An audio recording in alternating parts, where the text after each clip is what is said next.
Students, আমি তোমাদের পলাশ sir. আজকে তোমাদের একটা খুব ইন্টারেস্টিং জিনিস আলোচনা করব, গুডস নিয়ে। গুডস যখন উৎপাদন হচ্ছে তখন তার দুটো লেভেল থাকে, ইন জেনারেল দুটো লেভেল থাকে, একটা হচ্ছে ইন্টারমিডিয়েট গুড হিসেবে, একটা হচ্ছে ফাইনাল গুড হিসেবে।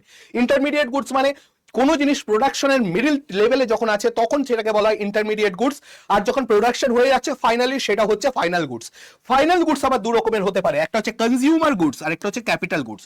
এমন গুডস যেগুলো উৎপাদনের পরে আমরা কনজিউম করে ফেলছি, ওখানেই ওর কাজ শেষ, সেটা হচ্ছে কনজিউমার গুডস। আর যেই সব গুডস আমাদের কনজিউম করছি না, সেটাকে আবার ফার্দার কিছু উৎপাদনের জন্য ব্যবহার করছি, যেমন প্রিন্টার মেশিন, সেটা হচ্ছে আমার ক্যাপিটাল গুডস। কনজিউমার গুডস এর মধ্যে আবার দুটো ভাগ হয়, ডিউরেবল আর নন ডিউরেবল। ডিউরেবল মানে এমন প্রোডাক্ট যেগুলো আমরা রেগুলার ইউজ করছি, যেমন হচ্ছে টুথপেস্ট, সাবান, শ্যাম্পু ইত্যাদি। আর যদি নন ডিউরেবল বলি তাহলে যেগুলো লং টার্মের জন্য ব্যবহার করছি, টিভি, ফ্রিজ, এসি, গাড়ি, বাড়ি ইত্যাদি।